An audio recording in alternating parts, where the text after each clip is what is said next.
Hey everybody, Peter Zeihan here, coming to you from Toronto, where I finally found something that is taller than me. And to commemorate September 11, I thought it would be a good idea to talk about the largest significant national security threat facing the United States. It's not terrorism from the Middle East. One of the things that we have learned over the 20 years in the war on terror is that most of the militants, most of the Islamists, are interested in fighting what they call the near enemy. It doesn't mean that the risk to the United States is zero, but most of these folks are far more concerned with the war that is right in front of them, taking the conflict to sectarian opponents or groups that they think are apostates who are right there. Throwing a Hail Mary through a transcontinental flight, that is something that is simply difficult to do, and most don't have the capacity to try. I also don't think it's China. China is dependent on the international system as maintained by the United States.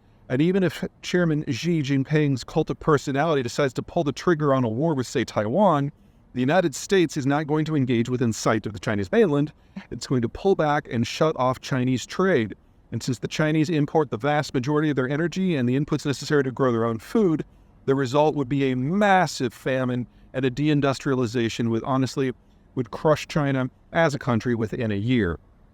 That leaves Russia. Now, Russia is obviously a concern, especially with the war in Ukraine, but as long as the war is bottled up in Ukraine or in Russia proper, then it's not coming for NATO. So while this is definitely something to keep an eye on and is a big concern, it has huge implications, I don't see, at least in the midterm, as the single largest threat the United States faces.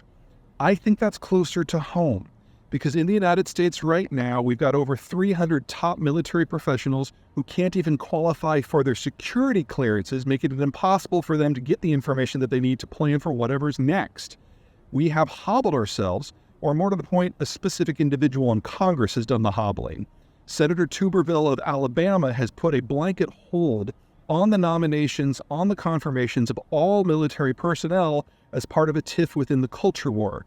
Now, whether you stand on that culture war, that is your prerogative, but in blocking officers from participating in their jobs, if you can't get confirmed, you can't get the information, you can't get the clearance, and you can't make a plan. So he has taken the single most powerful military force in the world and gutted its leadership's ability to lead, which means that either Senator Tuberville is one of the most skilled Chinese agents ever, or he's the dumbest person in Congress. And if you think of the personalities in Congress, that's a pretty strong statement. All right, everybody, take care.